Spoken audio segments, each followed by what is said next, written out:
Fuck it, we'll do it live. Fuck it, we're going live. Johnny owes me $1. I'll buy you lunch. So, one of the things I wanted to talk about, we just did, I noticed it got something of a reaction out of you. When we talked about, on the webinar that we just did, about firing people, even if they bring you a ton of business, but if that business comes along with misery. So I've always referred to it as strategic firing. And I think when you strategically fire people around you, especially when you're in a perceived position of weakness.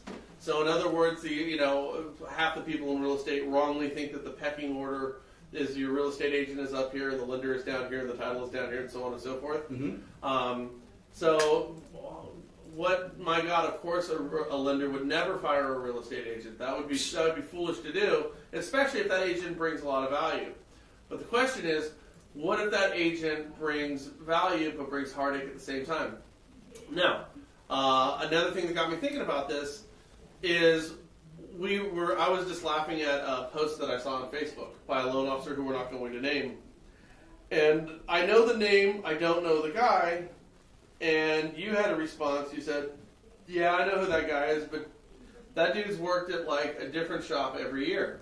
Or less than that. More than a new shop a year. Yeah. Well, we looked it up. We checked it out on his NMLS and found out that over, I think it was the past, something like the past 16 years, he's been at this a long time, he's worked at 20 companies. Mm-hmm. And some of those companies you could actually see he stayed with the same company a few times, but it was in different branches. You can almost see it's like, oh, he got pissed off at somebody here, moved here, realized that he was pissed off at somebody there, and went back to the same place again, and then moved to a different company. I think it came out like every 8 months he's at a different spot. Yeah. Probably quit half the time, probably got fired half the time. Mm-hmm. Now, I have no doubt that this person does decent business, because who's going to be number 21? There will be a mortgage company who's going to see the same shit that we looked at, and they're going to say to themselves, yeah, but he's good for 9 deals a month. And they're going to take a shot at him. And then he's going to come in there and scream at your underwriters and scream at your processors and scream at the managers and tell them how stupid they are. And he's going to fuck up the flow for everybody else. Mm-hmm. And then invariably he'll be on to place number 22, and they're going to look back and say, shit, that wasn't worth it. Agreed. So how important is it for loan officers and really anybody to look around themselves and go ahead and can those people around them? I think it's huge. To me, it's huge. Now, I will tell you that I don't, what's the saying? With age comes wisdom. Uh-huh. So I will tell you, when I started out in this business, I put up with a lot of crap. I would put up, when I was doing loans, I would put up with a real estate agent that would call me screaming on Sundays. I would put up with the builder, things like that. And you and I have talked about this before. We talked about it on our long trip from Nashville to Texas. I've gotten to the point in my life to where I don't want to work with anybody that I don't like. Sure. I don't want to work with anybody that is a pain in the ass. So my advice, I guess, now, is a 50-year-old guy, passing it down is you will be happier, your life will be better, your business will excel if you get rid of those people in your life. That goes for everybody. That goes for companies like mine that make bad choices in hiring branch managers or loan officers. That goes for loan officers, branch managers, and dealing with pain-in-the-ass realtors, builders. Working with some of these builders, I've seen my guys, I've seen Chad Prio go through absolute hell because a builder treating him like shit for not even enough business to make a difference. As soon as he got rid of that one builder, he was able to institute so many other things and bring in so much more business that builder came back and called him, and he was able to give them conditions. I'm not going to work with you if this is how it's going to be, kind of thing. So you have to rid yourself of those people. Well, think about it. So, and I remember these days, because I did the same thing early on, where I had a powder keg waiting on the other end of the phone, and I didn't know when it was going to go off. It really didn't. There didn't seem to be a rhyme or reason for it. But it was going to happen. It was definitely going to happen. And so what that does to your day is you don't do this consciously, but you build your day around that call. You know, when are you going to make that call? Oh, you make the tough calls early. Okay, all right, you make the tough calls early. So now I get my ass beat for the first 20 minutes of a day. It sets the tone for the rest of the day. You know, but you always know that somewhere in there there's an ass chewing that's coming your way. Agree. One of the things that I don't think people realize enough, and you've got, you know, if you're going to listen to anything that an old guy tells you, listen to this part. So I've heard people say this before. Yeah, well, I only had to sit on that call for 15 minutes. That's complete horseshit. So that phone call may have only lasted 15 minutes. The agony anticipation of that phone call coming was an hour or more. Sure. The pain and the regret that you're going through after that phone call, and next time I'm just going to tell that son of a, you know, whatever that is, right. that it ruins your whole day. So you've got to think about your time, and I promise you, there's not that much business that these people are bringing in that will replace your time, your frustration, any of that. Like a good buddy of mine says, you need to ask them to achieve excellence elsewhere. Right, and you know the thing is that when you have that person or that situation in your life, you'll often chaos follows these people around. You know, I call it a crisis personality. And I can give you an example. It was near the end of my career when it's of actually writing loans. It was in 2010, and when I was handing deals off to agents. So really, I had put myself in a position where I'm the one who's generating the leads. I'm the one who's handing them off. You would think that would put you on a similar playing field, right? Well, I found out it didn't with some people, and so I had an agent who created chaos within a file to solve it. Okay. You know, and so she created the chaos. And there was one gal, and she was at Travis Air Force Base where her husband was stationed as an enlisted man with a couple years in.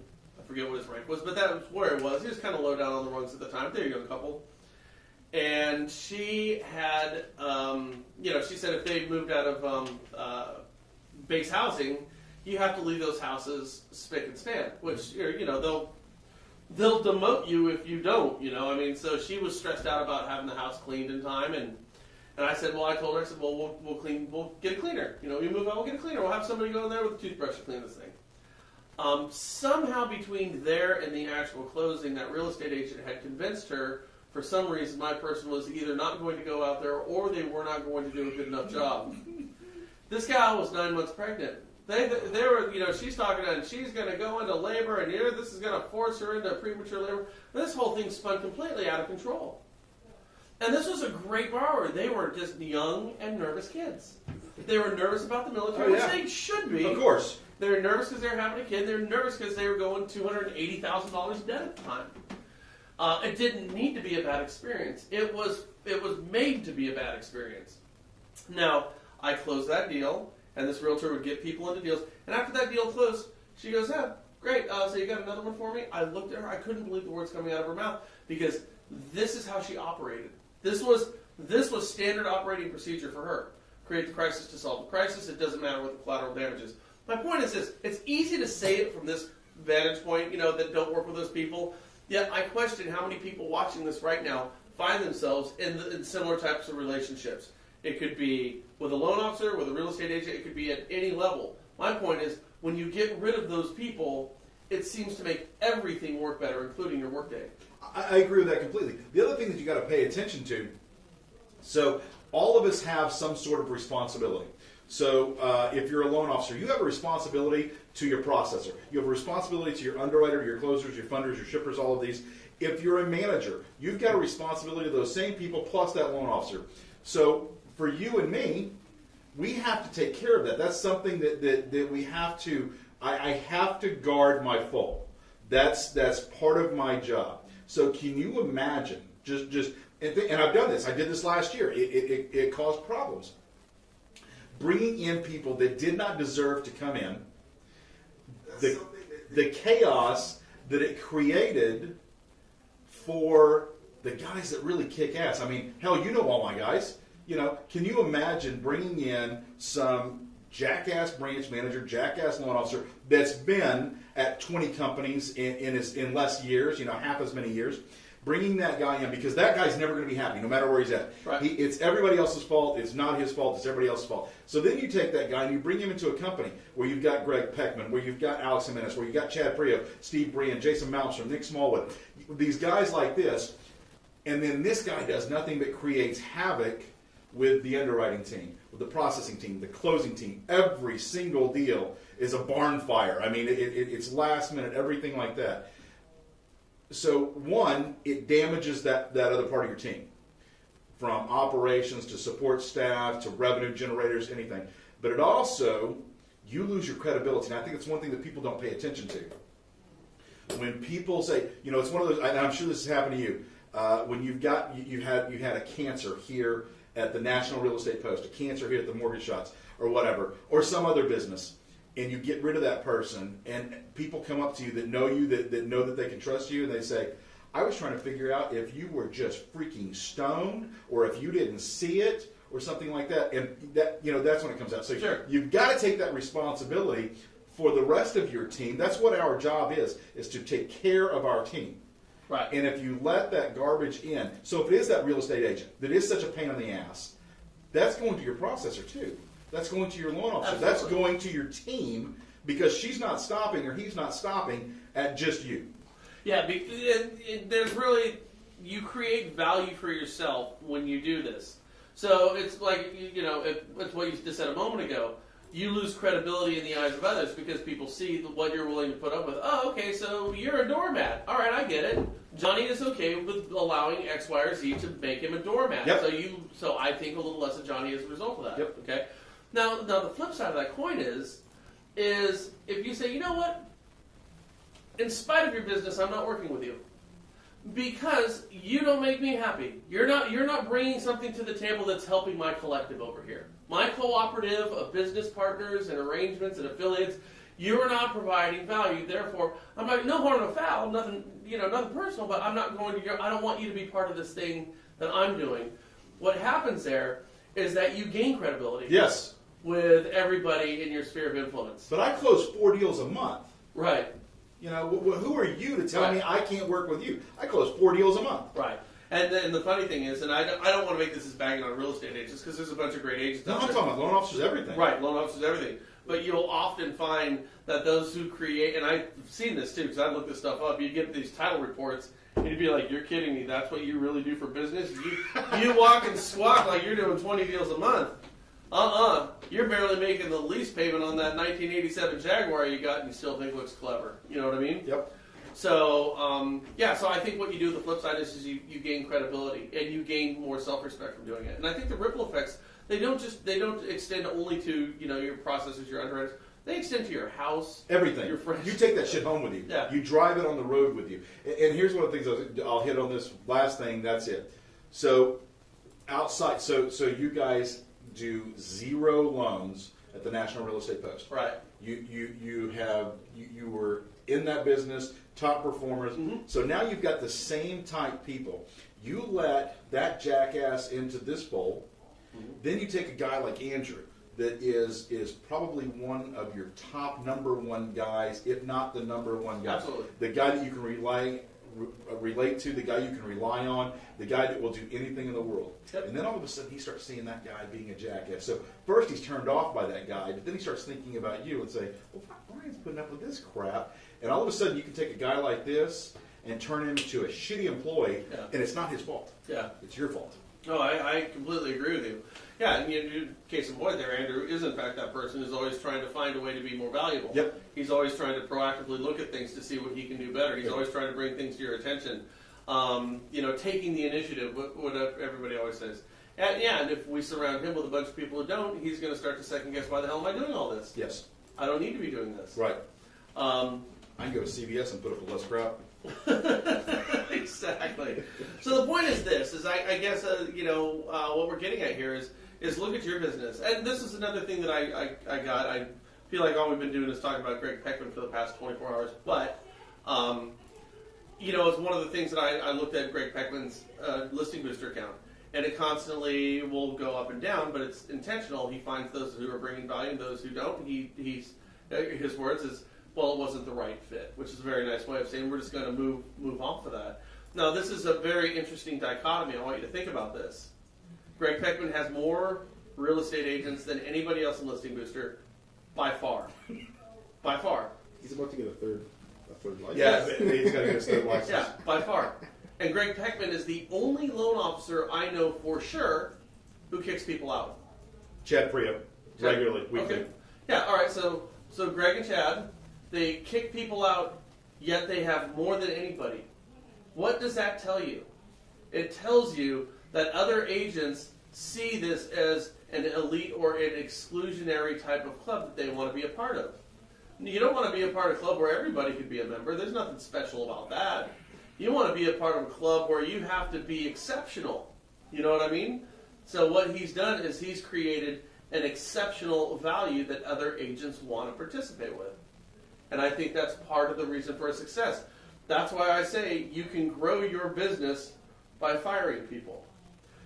So for loan officers and real estate agents out there who are watching this right now, think of the people in your career right now. And set aside what they're bringing to the table. Look at this and analyze the people who might be bringing grief to you and get rid of those. Now, there is a fine line here. It's worth saying, Johnny. We say fire people who bring grief to you. Yep. We just talked about a loan officer who evidently fired 20 mortgage companies in the past 16 years. There becomes a point when you might have to self-analyze a little bit and say, well, maybe you're part of the problem, as well as the solution, right? People in that group have many times pushed me to talk to that guy, pushed him to talk to me, things like that. And I can always find a reason why I'm not available. Absolutely. So, anyways, if anyone would like to call and chime in on this, feel free to do so. The number is 707-330-1272. That's scrolling down at the bottom, 707-330-1272. If you have any stories about people that you fired or people you should fire, please keep the names out of it. That would be a great idea. But let us know some of the thoughts that you've got from increasing or improving your business. I did make it, by the way. I made it my goal for this year to only work with people I like. I've made that a very clear objective of mine. That's all I'm going to do. I'm not going to surround myself with people that drive me nuts. I agree completely. Got any questions? Okay, so what do we I saw have? a couple. I saw Jason Steyer. I saw Jason Steyer, by the way. I got to give him a shout out. This guy is a freaking beast. So Jason Steyer, I'm trying to remember. I think he's, forgive me if I say this, I think he's Movement, but I'm not positive, but I think he's Movement. He's in North Texas. This guy has amazingly found his niche, and I got to give him a shout out because he is one of the largest veteran supporters that I know of. Huge. Right. Yeah, that's him right there. Huge. See right there. Look at his Facebook. So it's Stier. If any of you guys want to go look him up. If you want to find somebody to emulate, Jason Steyer is one of those guys. Just an absolute beast. And I think, this is my opinion, I spent some time with Jason. The reason that Jason is so good at what he does is because it comes from the heart. This guy, not only does he bleed red, white, and blue, this guy will bend over backwards. He will do anything in the world that he is capable of doing for veterans. And that guy deserves a shout out. So, Jason. Right on. Good job, Jason. Who's he with? Movement. Movement Mortgage? Yep, he's right in North Texas. He's, I believe, a little bit north of Dallas. Right on, man. Way to be, man. Just again, with the reputation that lenders have from years past, it's great to see people doing a great job. Who do we have on the line right now? Hey there, this is Patrick Whaley in Boston. Mr. Quayle. Patrick, what's going on, man? How are you, Johnny? Doing well. How are you, sir? Things are good. Nice snowy weather we have in Boston. Hey, I heard you guys had a football game the other day. Yeah, it turned out the way I expected it to, but that's all right. So what's going on, man? Not much. So, interesting topic today, firing people. So, what about a client? When does it come time to fire a consumer that is causing havoc with your business? I think it's pretty self-evident, but I think that's just a hard thing to do. It's one of those ones I'm sitting there thinking of it. So you've got rules, regulations, and guidelines you have to follow. But at the same time, there are caveats in there to take care of yourself. So if it's a long, drawn-out process, you have to decision a loan every 30 days, if it is a loan. At the same time, I do think that it's perfectly acceptable to set boundaries. You cannot speak to me in this language. You cannot talk to my employees in this manner. You cannot call me after a certain period of time. What are your thoughts? Yeah, I agree. Do you have a specific example of a client who you're thinking about canning right now, or is this a general question? Well, yeah, no, it's sort of a general question. I mean, I've certainly had to do it in the past, but as we're talking about, firing people that you're working with, just sort of interested in terms of firing a client, because as Johnny said, there are some legal requirements in the lending business where you can't just go tell someone to screw because you don't necessarily like them. But, there certainly comes a point where someone's being a jackass, you got to call them out for being a jackass and just say it's not acceptable. Okay, well, let's think about this. So like Johnny said, if somebody is treating you poorly, right, then clearly that's a case. If somebody is being hostile with you on the phone or hostile with your team, certainly that would be a case where you'd want to do it. The other area is if you have somebody who's wanting to break the rules. If you have somebody who's coming to you and saying, well, here'd be a great example. I have actually had somebody say this to me before. I had a client come to me and she said, I want this house. And I says, it depends on what you make. And she says, how much do you need me to make? And that's generally a bad sign. If you have somebody with a propensity of breaking the rules, or somebody who's going to be hostile or rude towards you, or somebody who's just like I said, consuming an inordinate amount of your time over the course of a day, a week, or a month. They're constantly pulling at you. There just becomes a point of shit or get off the pot. Any hostilities, I would certainly go ahead and look at firing them. Yeah, however, there are some concerns I do have though. There's a difference between someone being needy and someone just being, on a power trip and just being a complete jackass. My only concern about firing a client is I would just be very cautious of any potential legal ramifications that may come from that. Yes. If it is perceived that you're firing a person for any kind of discriminatory, discrimination, like that, so you might have to have a longer leash in certain situations. But that would be the biggest concern I'd have. I will tell you what I would do the very first thing, because there could be some bad repercussions with that. The very first thing I would do is gather my thoughts, figure out what it is, and if it's just because they're a jackass, I would push my way through it. If it was because they were trying to do things that I didn't feel were legal or beneficial, then I would call my compliance manager. I would call any of the higher-ups, the upper management, anything like that, and have them involved or making that decision. That way the onus is not just on me, that it's here's my concerns, and then have them help out in that decision making. That's what I would do. And to be honest with you, if you're dealing with somebody where it's hostilities, it's a difference in personality that is just really, really not working, perhaps better than firing that client would be going to, your manager or somebody, one of the higher ups, and see if you could reassign that file to somebody else. Say, hey, this is not working for me. We don't want to necessarily have this on our books that we turn down a deal that could get done and gets done somewhere else, only to come back and bite us in the ass. You may want to see if you could reassign that to somebody else. But again, I'm kind of with you. For the most, in my 17 years of writing loans, I can think of a couple of people that I probably wanted to can. It's not something that's systemic and happening on a regular basis. Yeah. It would have to be pretty egregious. Yeah, push through it. And then you also have to. It's really, it's really more a question for maybe some of the newer loan officers that are listening in, because you talk about sort of the power trip or the position of power. The newer loan officers may feel, or are actually getting bullied by, not necessarily just by the real estate agent, but also the client. So, there comes a point where you got to say, enough is enough. So whether you're passing it off to, the clients because you think they're doing something inappropriate, or it's just, a real bad personality fit where the guy or gal is just really a bully. As a loan officer, you're a human being too. You don't deserve to be treated poorly by a consumer simply because it's your job Right. I agree with that, but I also think that a loan officer can withstand and take a little more punishment. Now, your processor, You need to have a thicker skin. yeah, your processor, that's a different story. Nobody has the right, the ability. They don't deserve to. Yeah, They don't need period. to. Hey, man, I appreciate the phone Thanks, call. Patrick. And by the way, that 209, feel free to call back. So we had a 209 call. Feel free to call back on that one. And then you also have to consider who your referral source is. You might have a great referral source who ran across, something difficult. You don't want to,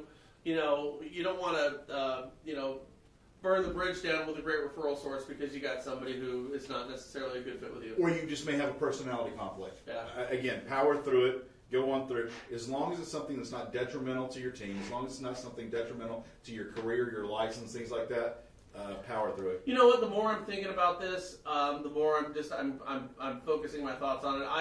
I'm coming in line with that. Bite your tongue and close the deal.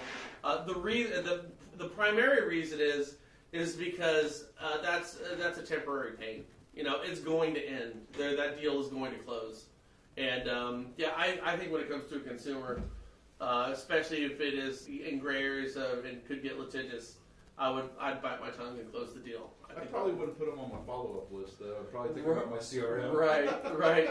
Send them those dozen roses that have the horse shit on top of them instead of the rose. Did you ever have to, you wrote loans? Oh, God, yeah. Did you ever have to fire a client? I cannot think of one time that I had to fire a client. The only thing that I can think of is I've got a presence about myself that I know that people don't really. You don't welcome that? Yeah, I don't welcome it. I don't accept it. Anything like that. Let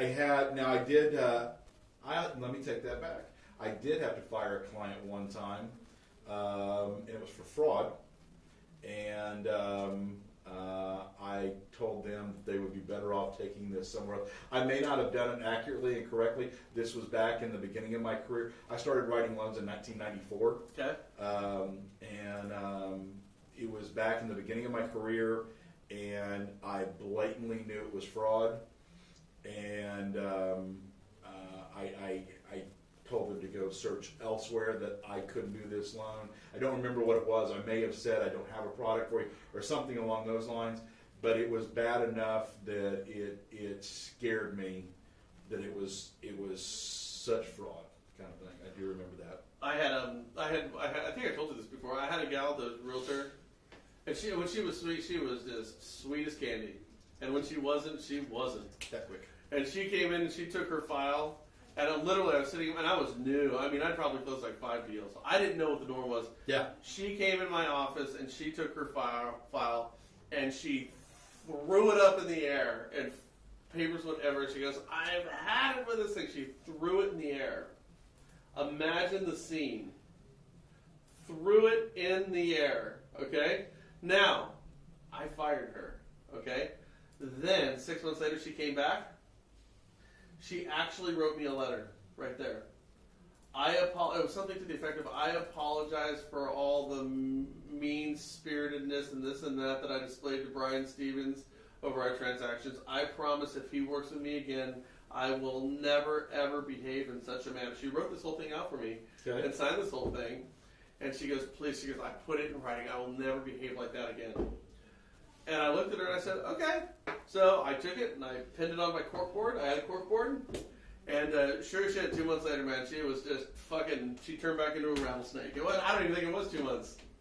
Just goes to show. Yeah, you're almost the same age I am. You may have to explain what the hell a corkboard is. Probably these guys. Yeah, that was trial by fire. That was definitely trial by fire. And you know what it really did? It dictated a lot of how I dealt with real estate agents over the next 4 or 5 years. Because you start to think, is this the norm? Is this the behavior I can expect to get in the future? And what it really paints you in a corner of doing is being very close with information you disclose, because you don't know if information you disclose is going to turn into a problem. And that's not a good place to be as a lender. No. So anyways. I want to tell you something real quick. Sure. You made me think of this when you're talking about firing a client before. So back years ago, and this is I don't know, 20 years ago, something like that, when I was writing loans, I had a loan officer. And I don't know how it is in the rest of the country, but in Texas, we had chattel loans. So if anybody bought a manufactured house, Okay. and it was a home-only deal, it was closed, sort of like a car loan. Uh-huh. And I had one loan officer that just loved doing these loans. I didn't necessarily blame him because they were really easy, they were really fast, they paid pretty well. The lenders, the Consecos, the Green Trees, they would actually send us the closing documents for us to do closing, which never made any sense to me. Right. So he had made this introduction with a retailer, whatever you would call it, dealer, in a certain part of Texas, probably about 60 miles northwest of where I live. Okay. So he wanted me to go out there, meet the guy, blah, blah, blah. We're going to start doing 10, 20 deals a month with this guy. And at the time, that was a lot of money. I mean, that was a tremendous amount of money. Right. So I went out there to do it. And just picture this. So I pull up out front, and all of the dealers use one of their products as a sales center. Sure. So I open the door and I walk in, and it took me a couple minutes. One of those things like walking, from a dark room into the bright lights. But I walk in, and from here to the television away, there is a lady, and I'm watching her, and she's typing up a W-2. And she looks at the lady over here and says, "Tell me what the year-to-date is." And this lady is making a paycheck stub. Nice. And I walk in, and this is where my loan officer wants me to go meet the owner of this dealership. And I walk in, and it takes me a couple seconds. It's like, your eyes are adjusting. It's like, no, there's no way. This is back when there's still typewriters. There's no way. And I'm looking, and I go and I stand by her desk, and I see what she's doing. And I'm like, holy shit. And the lady looked at me, and she goes, "Can I help you?" Very nice Southern. "Can I help you?" And I said, "No, ma'am, I think I'm in the wrong place." And I walked out backwards. I walked out backwards out of the sales center, went and got in my truck. And I was so nervous and so worried. I knew that I was getting ready to end up on cops. I knew that this was a sting setup. I actually drove way out of my way, like 100 miles out of my way, because I knew that I was going to be followed. I knew that there was going to be black sedans, something. I was fixing to get nailed. Got Chris Matthews over there behind Exactly. That's exactly what I was. No, come on in. No, I was just ready to leave. Sit down. No, sit down. So. There was one client that I did think of firing. I do remember his name, too. This was years ago. True story, guys. His name was Earl. Okay? Not going to give you his last name. Earl was as big as a damn house. He went down. One sec. For some reason, they're just disconnected.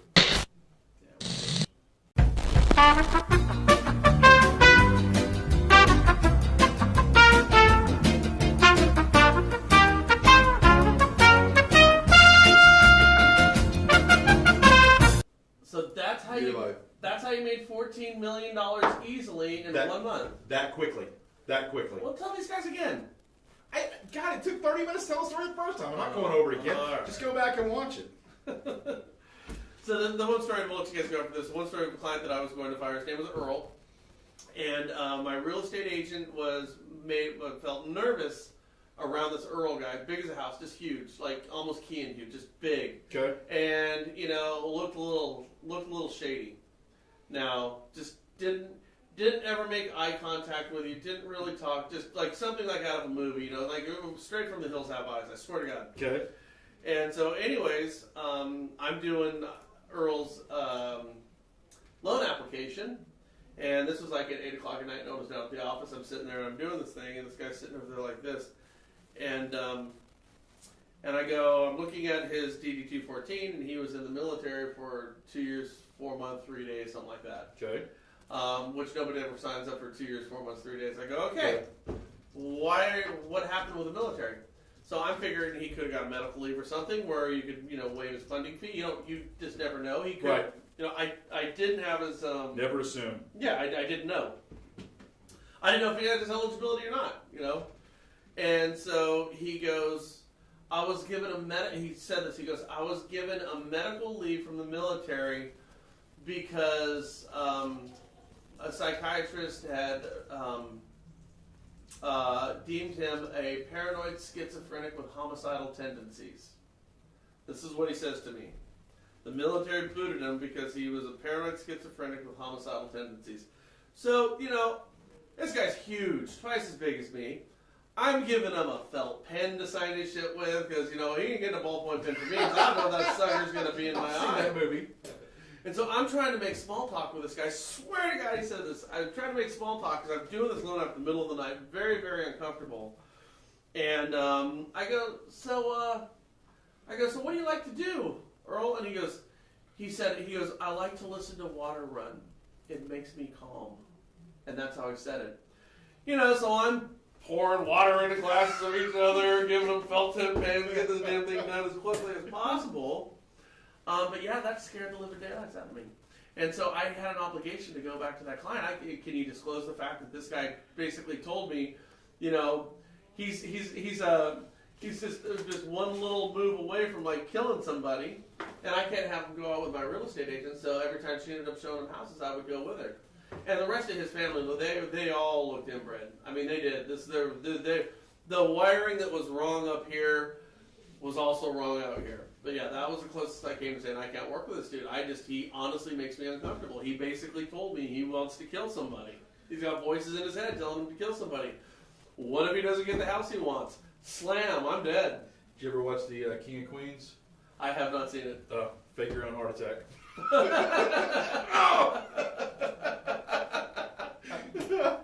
Really love to work with you, but...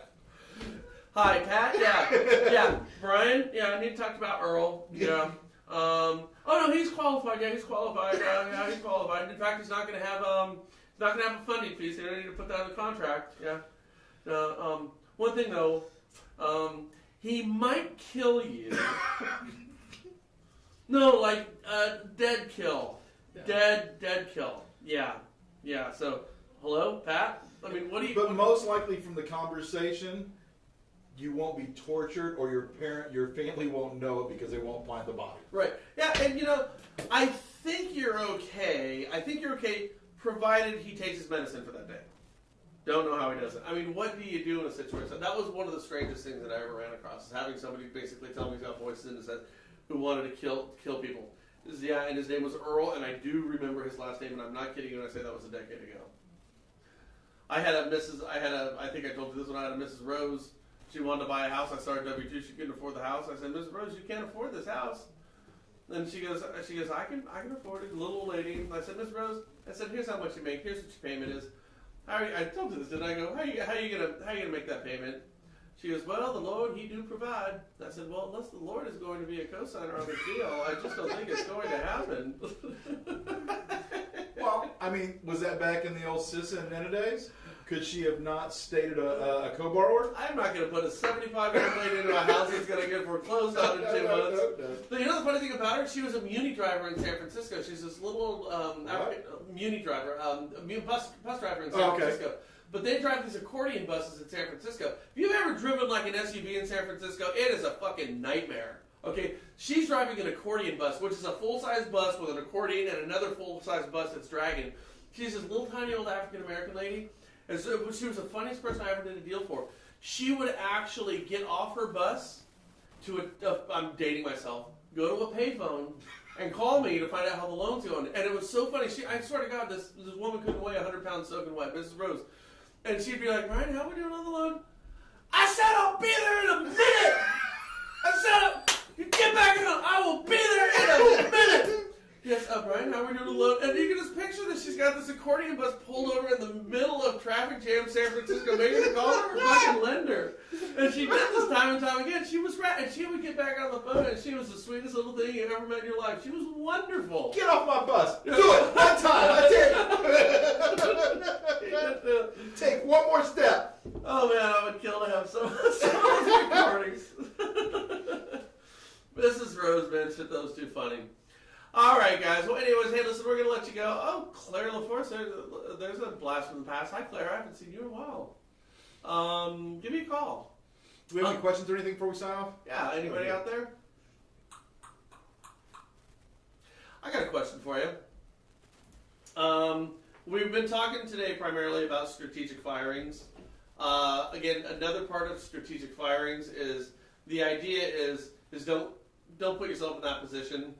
You know, I think it was somebody who I used to work for. He said we're always slow to hire, quick to fire.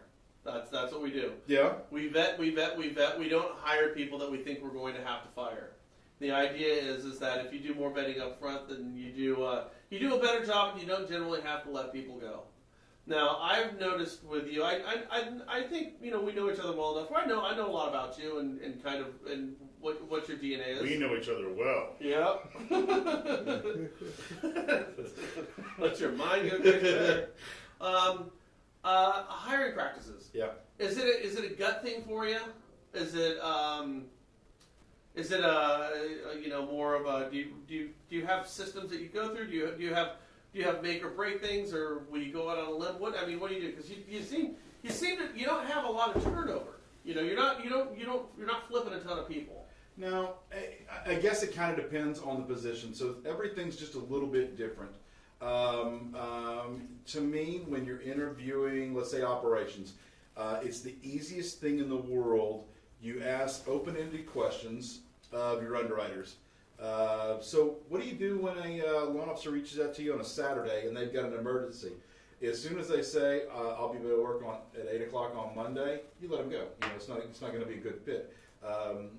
For what I do and what I build, my guys need coverage 24 hours a day, 7 days a week, one of those kind of things. Now, as far as in the retail sites, in the retail branches, you cannot, I tell people this all the time, you can't lump them all together, but one of the things that I can tell you is it doesn't matter if you took, let's say, I won't use Peckman's name, we use him all the time.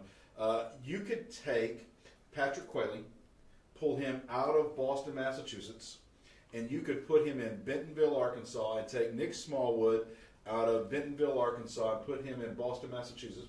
They may talk different, they may have different dialect, but they both operate exactly the same. They're both purchase money guys. They're both in the industry to help other people. And that is a gut feeling. That is a conversation. It's more than one conversation. But I will tell you, without a doubt, that I have failed. And I preach about how great failure is. Failure is a great thing. Sure. People who don't fail aren't doing anything. Right. Last year actually was somewhat of a year for me because I took chances on people. You know me, I'm a purchase money guy, period. No ifs, ands, or buts. Right. And I took a chance on somebody that I actually thought was my friend Mm-hmm. that was a streamline Earl guy.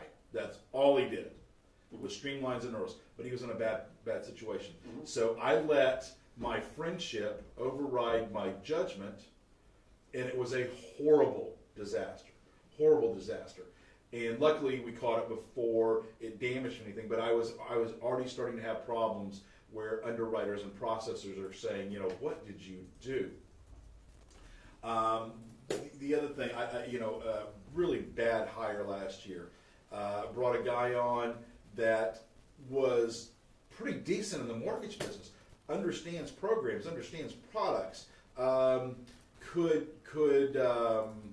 originate, could produce, nowhere near as well as what he thought he could do or what he said he could do. The problem is he didn't know how to run a business.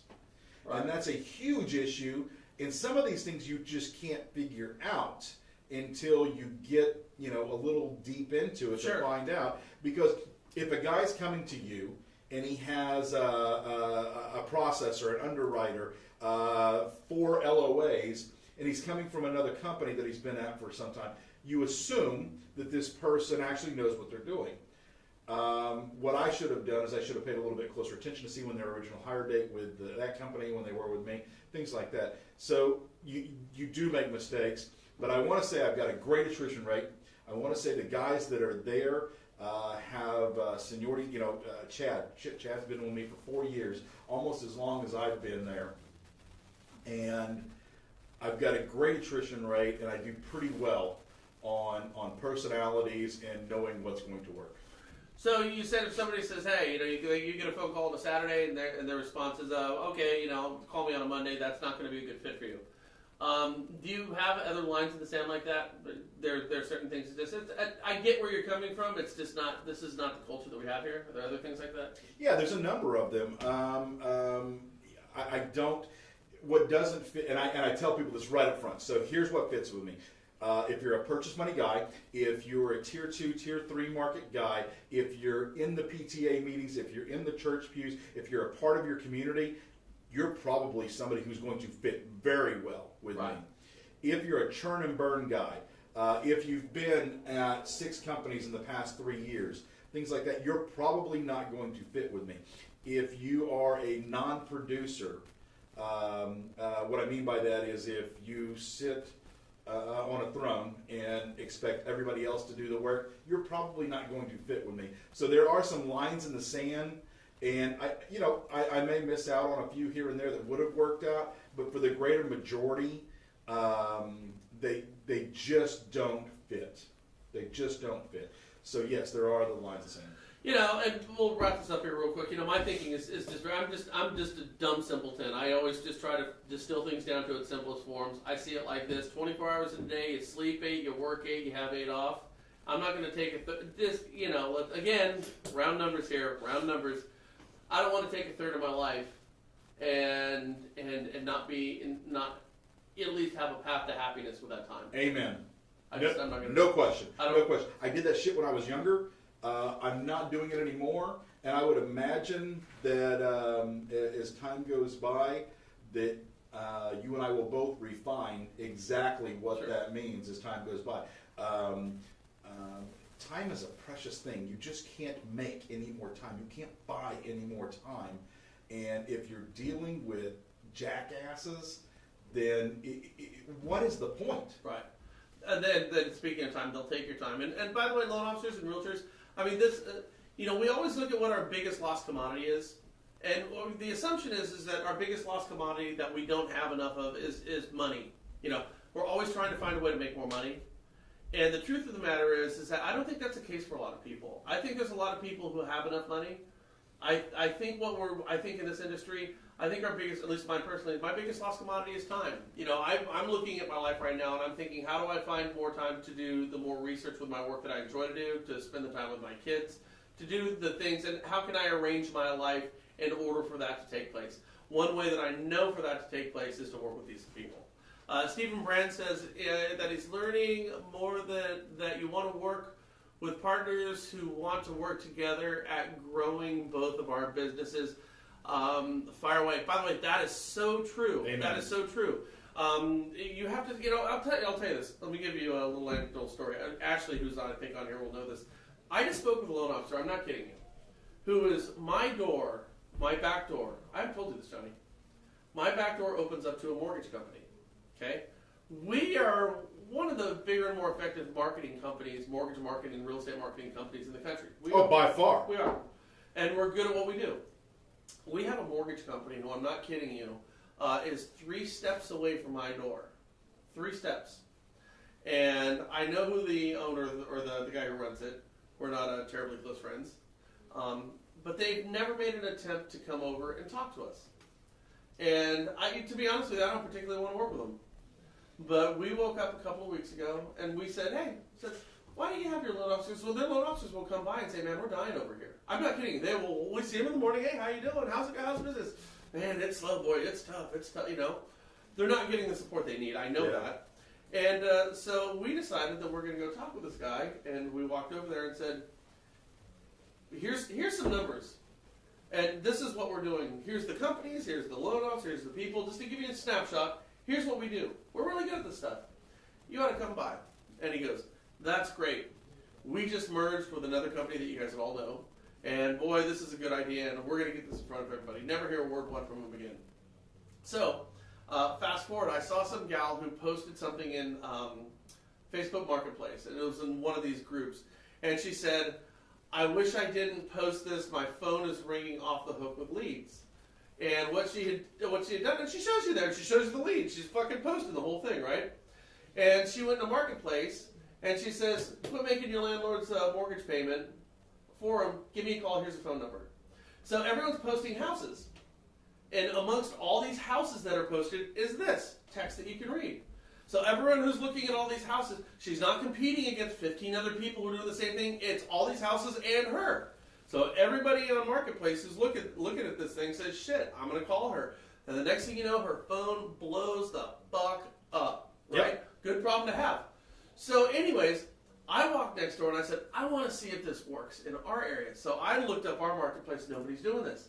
All I got to do is tell one loan officer, hey, post this up there. I want to see if you get 50 leads before tomorrow. I bet you will. So I walk, where do I go? Right next door.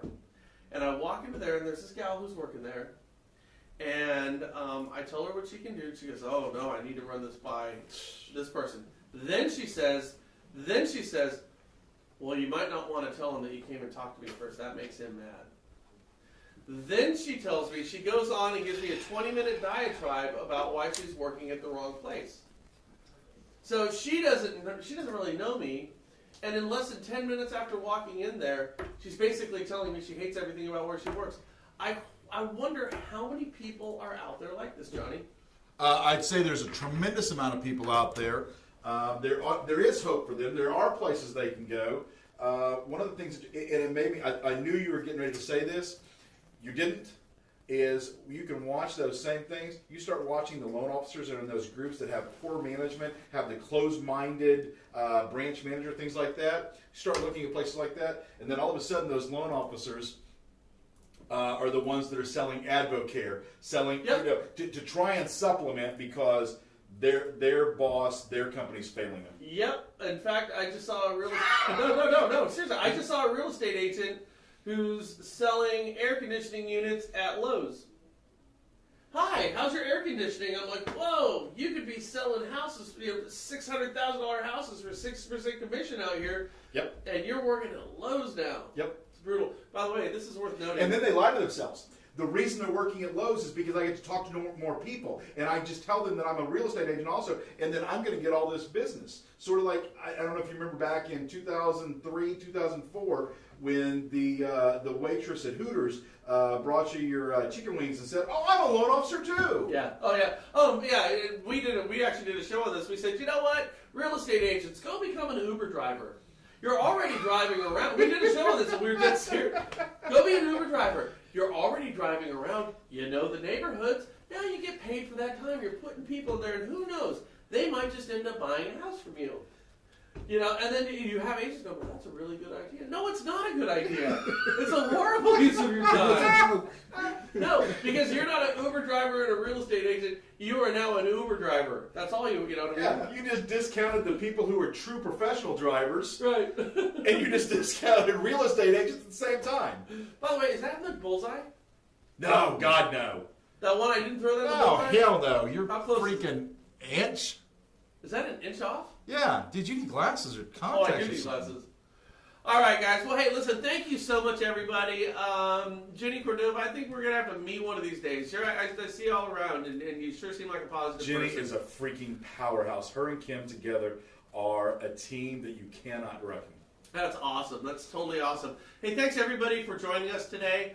We'll be back again tomorrow, again around 11 o'clock, just depending when we wrap stuff up. You can always call us. The number's down there, 707-330-1272. We'd love to have your input and your stories. It's like a super, super cool thing for us and allow other, put a little shine on some other loan officers around the country. It's a cool thing. With that said, thank you so much. Johnny, thanks again for sticking around and being a part of what we do here. Thank you, brother. Thanks, Andrew. Thank you, Andrew. We'll talk to you guys soon. Bye.